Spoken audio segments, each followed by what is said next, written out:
સેટિયસ મોહનભાઈ છે. નમસ્તે, મારું નામ પ્રજાપતિ અસ્માની અજય છે. અમે ધોરણ 7માં અભ્યાસ કરીએ છીએ. આજે અમે થેલીમાંથી વિદ્યુત ચુંબક બનાવીશું.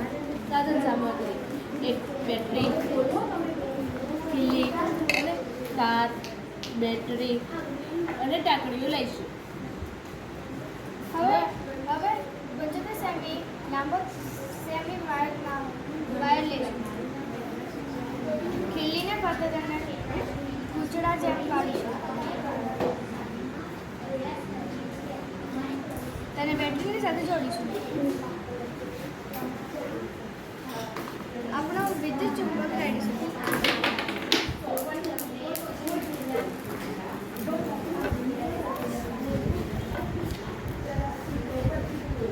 તમે જોઈ શકો છો કે ટાંકણી ચોટે છે. જ્યારે તેને ઓફ કરીએ છીએ ત્યારે તે નીચે પડી જાય છે.